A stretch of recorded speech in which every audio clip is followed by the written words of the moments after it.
Welcome to the Sleeping Dragon, where stories come to life as you drift into worlds of myth and mystery. So settle in, close your eyes, and let the stories carry you away as you gently drift to a good night's sleep. This is the story of Sun Wukong, a journey from power and rebellion to enlightenment and wisdom.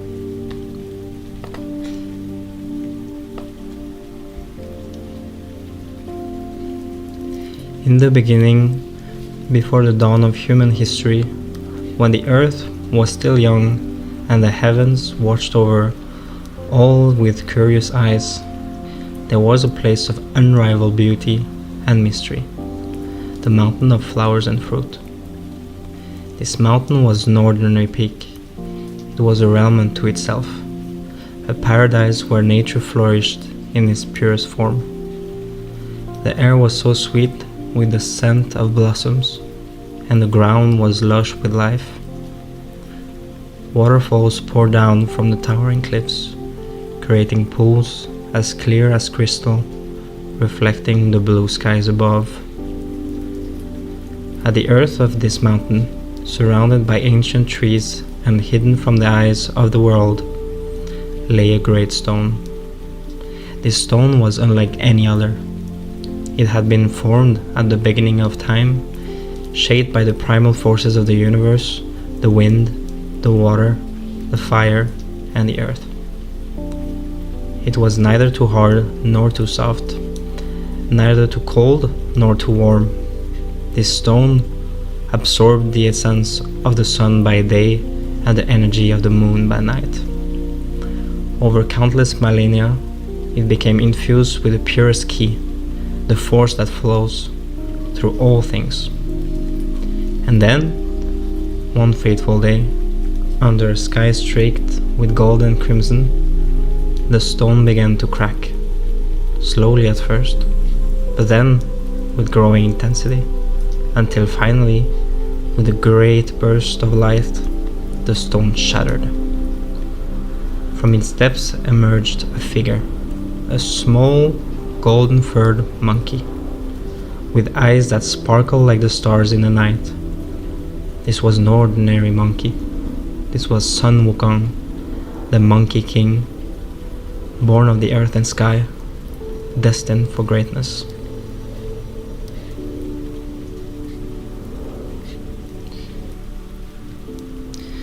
Wukong's birth was a moment of cosmic significance. The heavens trembled, and the earth rejoiced.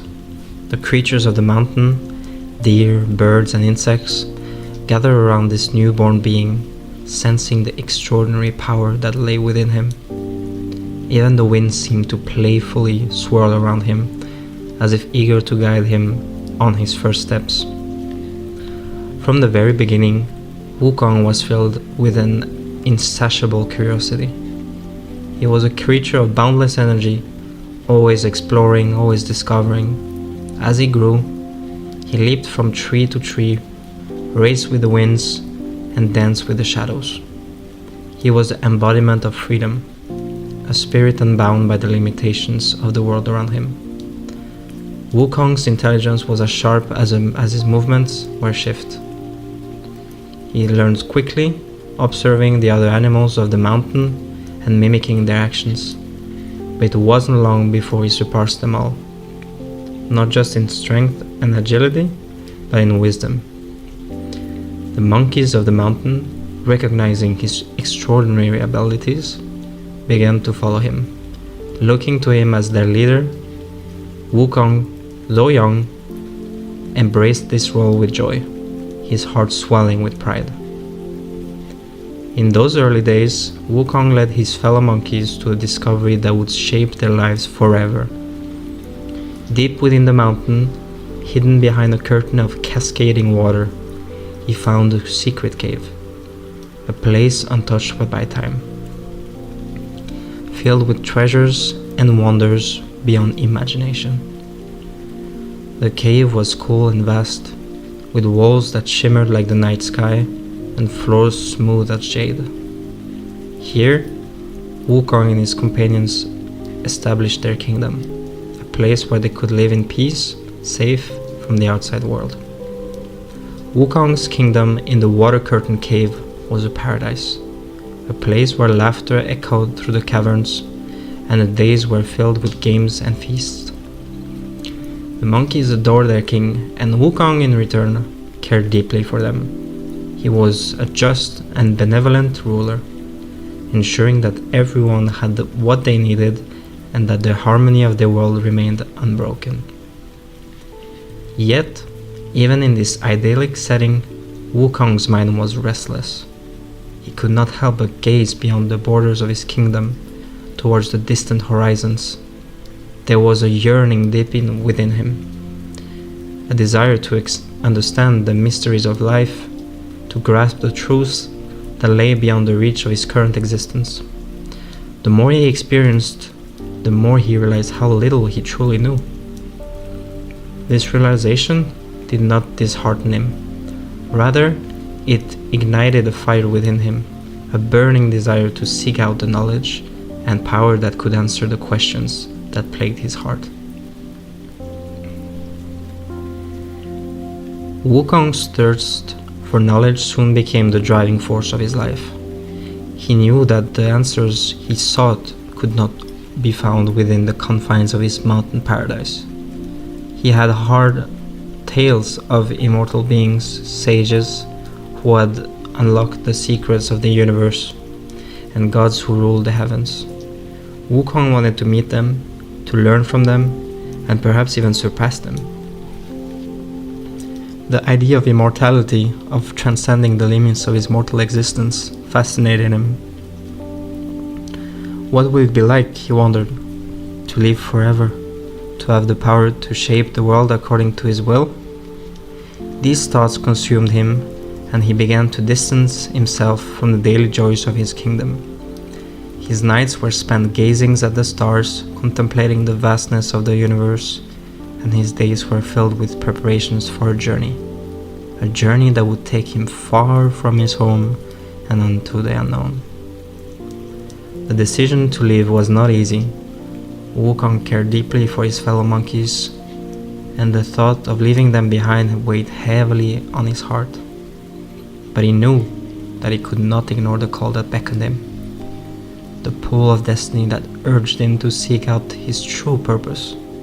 And so, one morning, as the first light of dawn painted the sky in hues of pink and gold, Wukong gathered his companions and spoke to them. "My friends, my family," Wukong began, his voice steady but filled with emotion. "I have led you through many seasons of joy and plenty. Together, we have built a life that is full and beautiful. But there is a path that I must walk, a journey that I must undertake alone. There are questions that I must find answer to, and powers that I must seek out. Know that I do this not out of desire to leave you, but out of a need to understand the world beyond our mountain. I promise that I will return, stronger and wiser, to lead you once again." His words were met with silence, the monkeys struggling to understand their king's decision. But they trusted Wukong, and they knew that his journey was one he had to take. With heavy hearts, they bid him farewell, watching as he leaped from the mountain, disappearing into the distance. And so, Sun Wukong, the Monkey King, left the paradise he had known to embark on a journey that would not just change his life, but the fate of the world itself. As he ventured into the unknown, the once carefree and playful monkey began to transform. His eyes, once filled with the innocence of youth, now gleamed with determination and purpose. He was no longer just a king of monkeys. He was a seeker of truth, a warrior of destiny, and a soul on the path to greatness. This was the beginning of Sun Wukong's journey, a journey that would take him to the farthest corners of the earth, across the heavens, and into the depths of his own spirit. A journey that would ultimately lead him to comfort the very gods themselves, and to discover the true meaning of power wisdom, and immortality. As Sun Wukong leaped from the mountain of flowers and fruit, leaving behind the comfort and familiarity of his kingdom, the world before him stretched vast and unknown. The wind whispered in his ears, carrying with it the promise of secrets yet to be discovered, and the sun bathed the landscape in a golden hue, urging him onward. Wukong, filled with excitement and determination, set his sights on a single goal: immortality. For a time, Wukong traveled alone, his agile form moving swiftly through forests, over mountains, and across rivers. The world was full of wonders, but also dangerous. He encountered wild beasts and treacherous terrain, yet none of these obstacles could deter him. His heart burned with the desire to unlock the mysteries of life and death, and he knew that somewhere out there, hidden in the folds of the world, was the knowledge he sought. After many months of wandering, Wukong heard of a great sage, a master of the Tao, who dwelled in the remote mountain far to the west. This sage, it was said, possessed the secrets of the universe and had the power to bestow immortality upon those deemed worthy. Wukong's heart leaped at the thought. This was the chance he had been searching for. With renewed vigor, he made his way towards the sage's hidden sanctuary. The journey was arduous, taking Wukong through dense forests, up steep cliffs, and across vast deserts. He encountered other travelers along the way, some kind, other hostile, but none could dissuade him from his path. His mind was fixed on one thing: reaching the sage and gaining the knowledge that would make him immortal.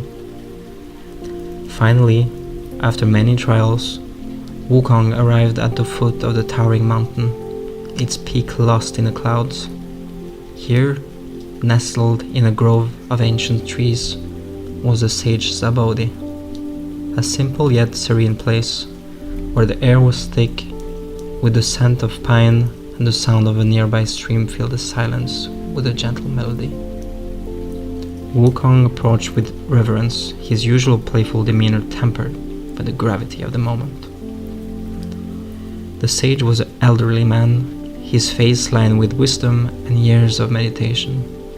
His eyes, however, were bright and piercing, as though they could see through the very fabric of reality. When Wukong presented himself, the sage studied him carefully, sensing the raw power and tame spirit within the monkey. Wukong, who was never one to humble himself easily, bowed deeply and asked to be taken as a disciple. He spoke of his desire to learn the secrets of the universe, to attain immortality, and to become the greatest being in existence. The sage, though initially skeptical, saw the potential in the young monkey. He agreed to teach Wukong, but warned him that the path to the true enlightenment was long and fraught with challenges. And so, Wukong began his training. The sage's teaching were not what Wukong had expected. There were no grand displays of power, no immediate rewards. Instead, the sage taught Wukong the art of meditation, the importance of patience, and the disciple required to master one's mind. For someone like Wukong, who was impulsive and driven by immediate desires, this was a difficult lesson. But he persevered, driven by this desire for immortality. Years passed in the sage's mountain retreat. Wukong days were filled with meditation, study, and exercises that tested both his body and mind. At times, the monotony wore on him, and he would feel the stirrings of his old restlessness, but each time the sage would remind him of the importance of patience, mastering oneself before seeking to master the world. Slowly, Wukong began to change. The wild, impulsive nature that had once defined him was tempered by growing wisdom. He learned to control his emotions, to focus his immense energy, to channel it in ways that enhanced his abilities. The sage, seeing Wukong's progress, began to teach him more advanced techniques, how to manipulate the elements, how to transform his body into different forms, and how to move with the speed of thought itself.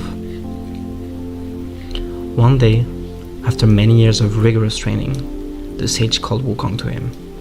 He told Wukong that he had learned all that he could be taught in the physical realm, but that true immortality required something more. A deep understanding of the Tao, the way of the universe. The sage instructed Wukong in the 72 transformations and set of magical abilities that allowed him to change his shape and size at will, and in the art of cloud somersaulting, which enabled him to travel vast distances in the blink of an eye. Wukong, now armed with his new powers, felt invincible. He could transform into anything, a bird, a tree, a drop of water, and move across the world in a single bound. But the sage's final lessons was perhaps the most important, the understanding that true immortality came not from power alone, but from living in harmony with the Tao, from understanding the balance of all things. The sage's words, however, were lost on Wukong, whose mind was still focused on the power he had gained. He thanked the sage and, with little more than a farewell, left the mountain to test his new abilities in the world. As he traveled, Wukong reveled in his newfound strength. He defeated monsters, outwitted enemies, and even began to consider himself equal to the gods. His arrogance grew, fed by the knowledge that he could now defy death itself. But immortality, as the sage had tried to warn him, was not simply about avoiding death. It was about understanding the deeper truth of existence, about finding one's place within the cosmic order. Wukong, however, was too blinded by his own power to see this. He believed that he could conquer the world, that he could stand above all others, that nothing could ever bring him down.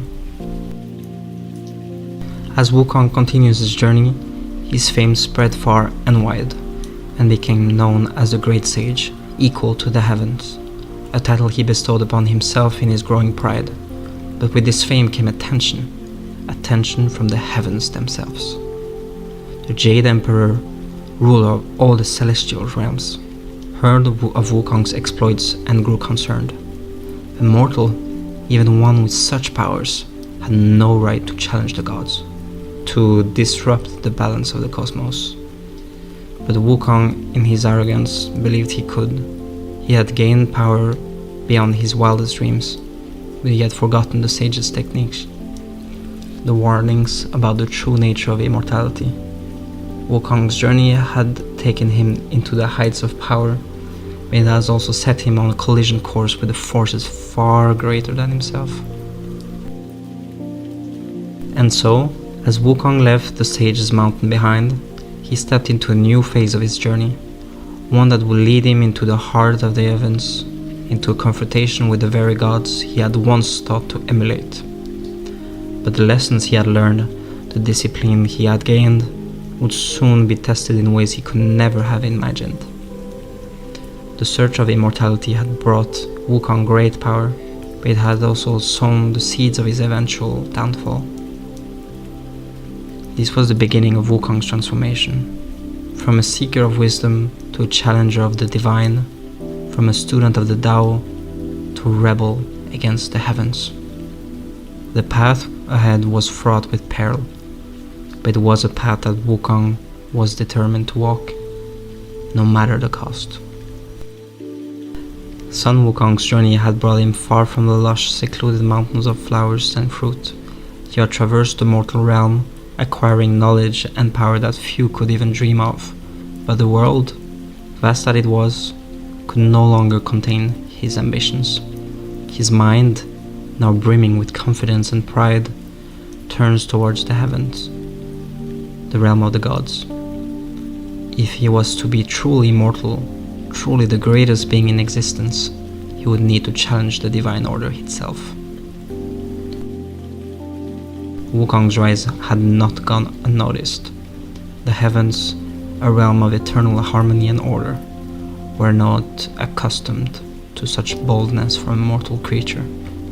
Yet, as tales of the Monkey King's power spread, so too did a mixture of curiosity and concern among the celestial beings.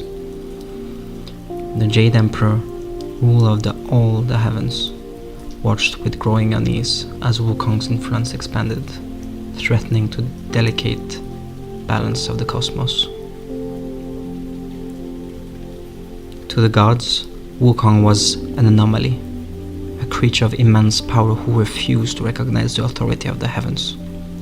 The Jade Emperor, ever wise and deliberate, decided that the best course of action was to invite Wukong to heaven.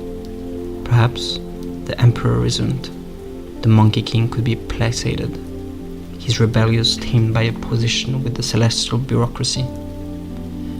And so, a celestial envoy was dispatched to the mortal realm. Wukong, who had been reveling in his newfound powers, was initially suspicious of this sudden invitation, but the prospect of being recognized by the heavens, of being granted a place among the gods, was too tempting to resist. The title offered to him, Protector of the Horses, seemed insignificant at first, but Wukong accepted, believing that this was the first step toward greater glory. Upon arriving at the celestial city, Wukong was awestruck by the splendor of the heavens. The streets were paved with jade, the palaces were built of gold and silver, shimmering in the eternal light. Immortals of all kinds roamed the vast courtyards, their movements graceful, their voices like music. It was a place of absolute beauty and order, a stark contrast to the wild freedom of Wukong's mountain kingdom. But the Mountain King's awe soon turned into frustration. The position he had been given was menial, far below what he believed he deserved. Wukong, who had defeated demons and outwitted death itself, was expected to care for the celestial stables, to oversee the horses of the gods. To someone of his pride and ambition, this was an insult, a slight that could not be ignored. Days turned into weeks, and Wukong's resentment grew. He performed his duties, but his heart seethed with anger. The gods, it seems, did not recognize his true worth.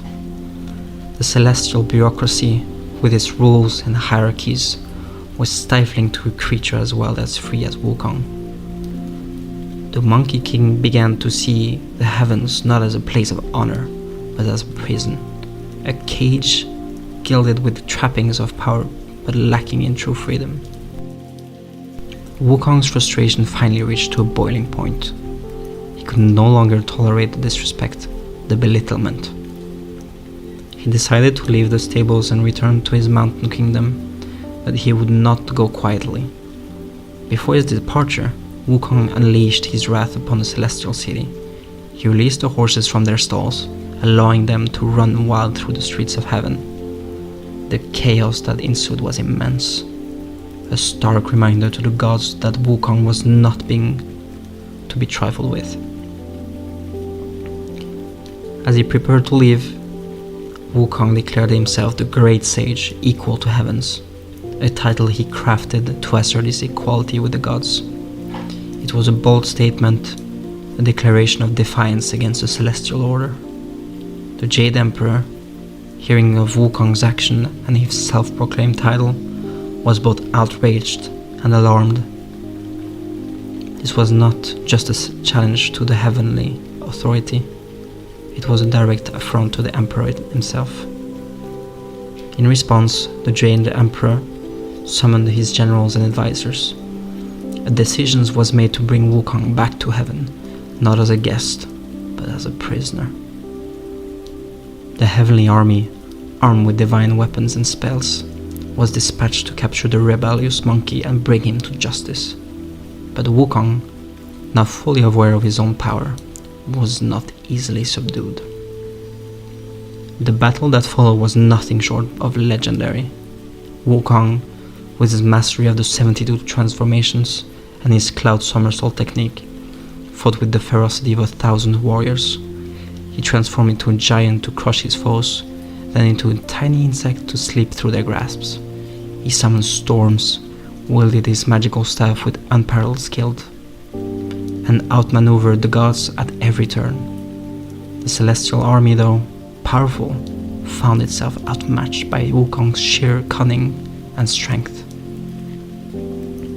But the heavens were not without their own resources. Realizing that brute force would not only suffice, the Jade Emperor called upon the great sage Laozi, the founder of Taoism and one of the most revered deities in the pantheon.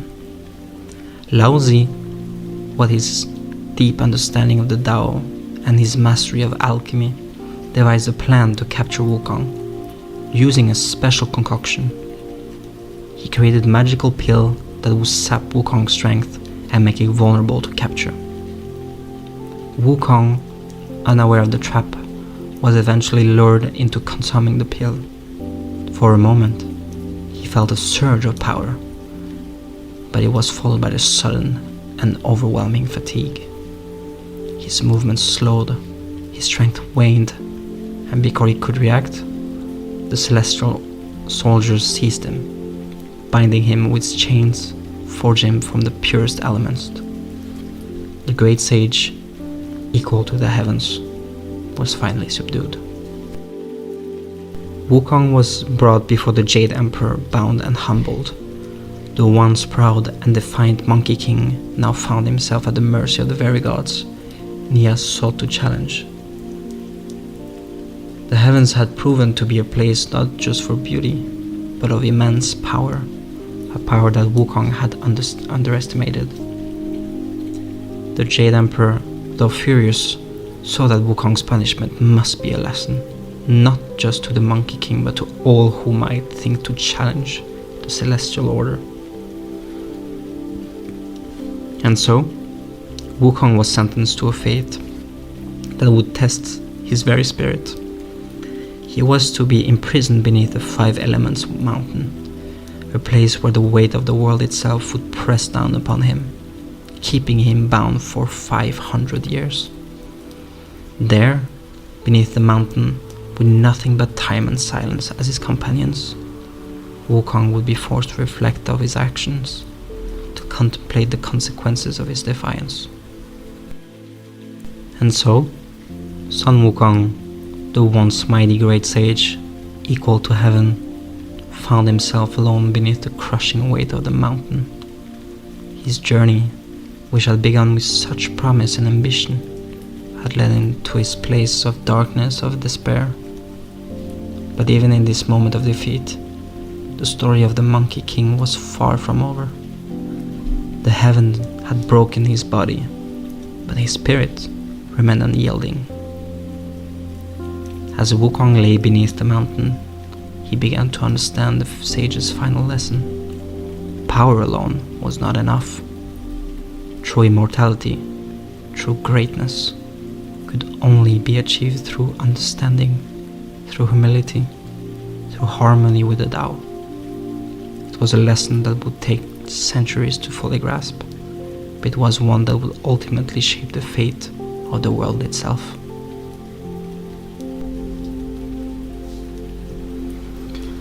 For 500 years, Sun Wukong lay trapped beneath the weight of Five Element Mountain. The world moved on above him, seasons changed, kingdom rose and fell, and the mortals and immortals alike went about their lives. But beneath the mountain, time seemed to stretch on endlessly, each day blending into the next in an unbroken monotony of darkness and silence. The once mighty great sage, equal to heaven, was now a prisoner, held not just by the mountain's weight, but by the heavy burden of his own pride and mistakes. The mountain itself was no ordinary peak. It was a manifestation of the elemental forces that govern the universe: earth, water, fire, wood, and metal. These forces, when combined, were almost impossible to overcome, even for someone as powerful as Wukong. The mountain pressed down on him relentlessly, not only restricting his physical movement but also sapping his strength and spirit. The weight of the world had become both a literal and metaphorical prison, confining him and forcing him into a period of deep reflection. In the beginning, Wukong's mind was a storm of anger and resentment. He raged against his imprisonment, cursing to the heavens, the Jade Emperor, and even the sage who had once taught him. The proud and rebellious spirit that had led him to defy the gods refused to be subdued. Yet, no matter how much he struggled, no matter how loudly he roared, the mountain did not budge. His once powerful body, capable of incredible feats, was now confined to a small dark space, and his mighty voice, which had once shaken the heavens, was now little more than a whisper lost in the vastness of his solitude. As time wore, the anger that had sustained Wukong began to ebb. With no one to hear his cries, no enemies to fight, and no challenges to overcome, the Monkey King was forced to confront the emptiness within himself. The silence, at first oppressive, began to take on a different quality. It was in this profound stillness that Wukong's thoughts, once scattered and chaotic, began to settle. He started to reflect on his past, on the choices he had made, and on the path that had led him to this moment. Wukong's mind wandered back to his early days, the excitement of his youth, the joy he had felt when he had gained his powers, and the pride that had come with each victory. But as he retraced his steps, he also began to see the flaws in his action, the arrogance that had grown within him, the disregard for the wisdoms of others, and the harm that had caused in his pursuit of power. All these things has now stood up in a sharp relief. For the first time, Wukong began to understand the consequences of his defiance. The sage teachings, within which Wukong had once dismissed in his pursuit of strength, now returned to him with new clarity. The lessons of humility, patience, and balance, which had seemed so trivial at the time, began to take on a deeper significance. Wukong realized that his quest for immortality had been driven by fear of death, fear of insignificance, fear of losing control. But in his attempt to overcome these fears, he had lost sight of the true meaning of life and power. As the years passed, Wukong's spirit, once fiery and indomitable, began to soften. The weight of the mountain, which had once felt like a punishment, now seemed more like a teacher, forcing him to let go of his anger, his pride, and his sense of invincibility. He began to accept his situation, not with resignation, but with a growing sense of understanding. The mountain was not his enemy, it was a reflection of the universe balance, a reminder that even the most powerful beings are subject to laws of nature. In this state of acceptance, Wukong found a kind of peace. He no longer raged against his imprisonment, nor did he obsess over the wrongs he had suffered. Instead, he began to meditate, drawing upon the teachings of the sage. Through meditation, Wukong connected with the deeper currents of the Tao, the underlying harmony that permeates all things. He started to see himself not as a rebel against the heavens, but as a part of the natural order, a being who, like everything else in the universe, had his place and purpose. Yet, this peace was not without its challenges. There were times when doubt crept in, when the weight of his isolation threatened to overwhelm him.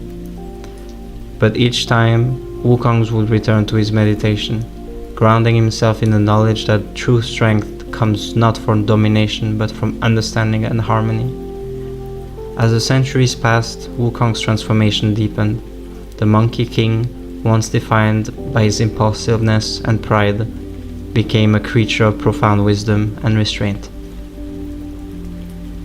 He leaned to control his thoughts, to channel his energy inward, and to find strength in stillness. The powers he had once wielded so recklessly were now tempered by a deeper understanding of their purpose and their place within the cosmic balance. Though still trapped beneath the mountain, Wukong no longer saw himself as a prisoner. The mountain had become a crucible, a place of transformation where the raw and untamed spirit of the Monkey King was refined into something more resilient, more aware. He began to see the mountain not as a curse but as a gift, an opportunity to learn, to grow, and to prepare to whatever might come next. Then, one day, after 500 long years, something changed.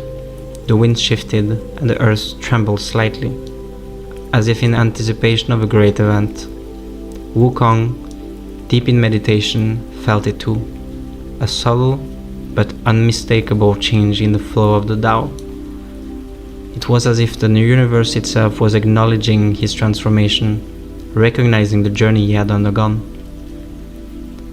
Unbeknownst to Wukong, the heavens had been watching, waiting for the moment the Monkey King's heart had truly changed.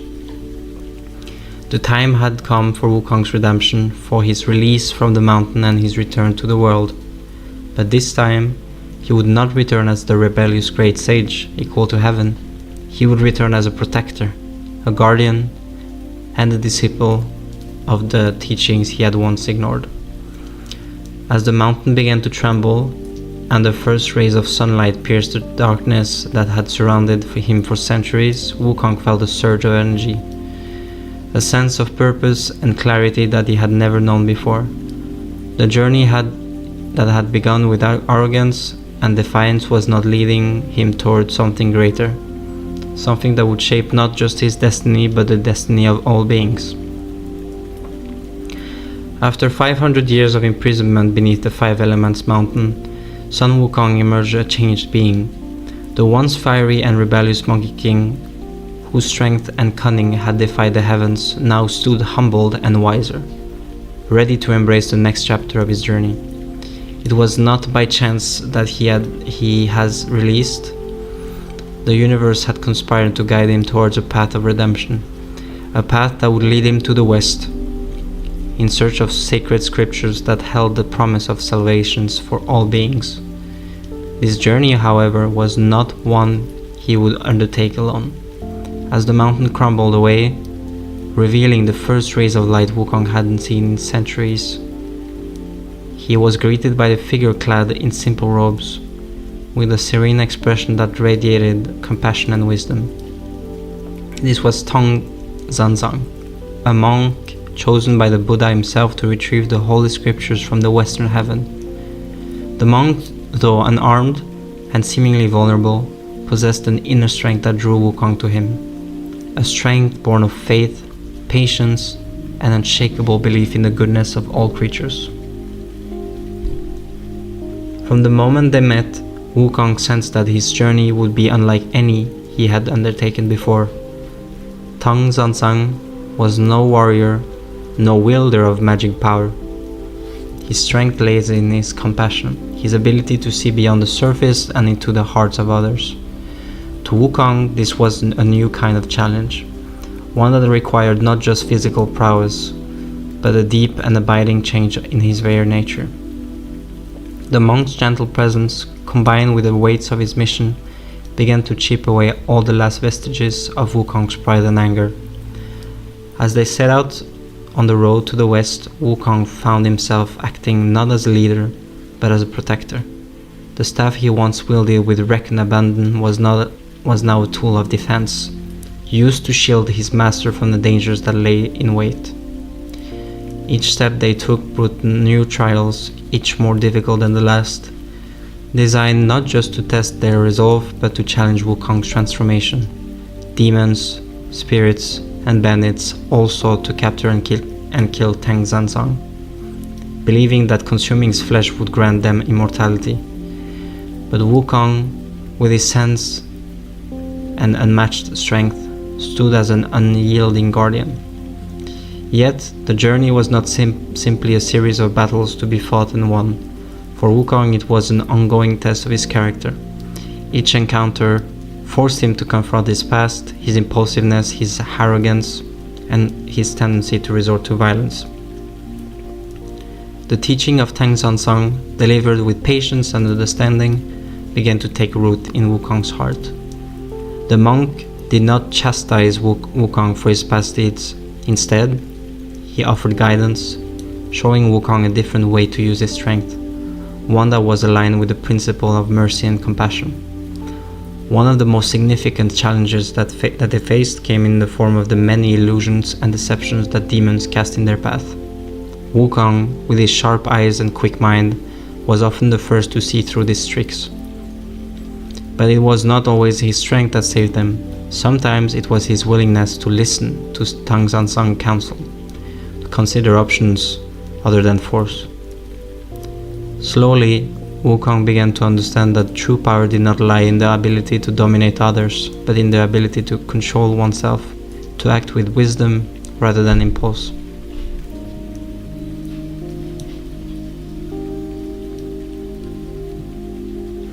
As the miles stretched on and the landscapes changed, so too did the bond between Wukong and Tang Sanzang. What began as a relationship of master and disciple gradually evolved into something deeper, a friendship built on mutual respect and shared purpose. Wukong, who had once viewed himself as above others, now found joy in serving and protecting the monk. He began to see the world through Tang Sanzang's eyes, not as a place to conquer, but as a place to cherish and nurture. This transformation was not without its setback. There were moments where Wukong's old habits resurfaced, times where his anger flared, when the temptation to revert to his former ways was strong. But each time, Tang Sanzang's presence reminded him of the path he had chosen, the path of redemption. The monk's faith in Wukong never wavered, even in the face of the most daunting challenges. It was his unwavering faith that ultimately anchored Wukong, guiding him back to the path whenever he strayed. The journey was long and the road was fraught with peril, but as they traveled together, Wukong's spirit continued to evolve. He learned not just the value of patience and humility, but also the importance of compassion and forgiveness, both toward others and toward himself. He began to forgive himself for the mistakes of his past, understanding that they were part of the process that had brought him to this moment. This self-forgiveness was perhaps the hardest lesson of all, but it was also the most liberating. As they neared the end of their journey, Wukong found that the inner turmoil that had once driven him had been replaced by a sense of peace. The monkey who had once challenged the heavens, who had been imprisoned for his arrogance and defiance, was now a true disciple of the Tao, walking the path of enlightenment alongside his master. The sacred scriptures they sought were no longer just a means to gain power or immortality. They had become symbols of the deeper truth that Wukong had come to understand. The road of the West was not just a physical journey, but a spiritual one. With each step, Wukong moved closer to the realization that true strength comes from within, from the ability to balance power with wisdom, action with restraint, and strength with compassion.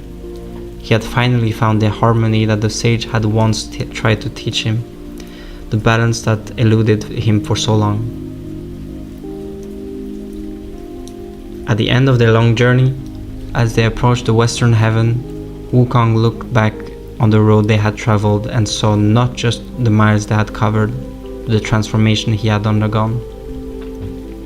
He was no longer the reckless and defiant monkey king. He had become Sun Wukong, the true disciple, the protector, and the enlightened being he always was meant to be.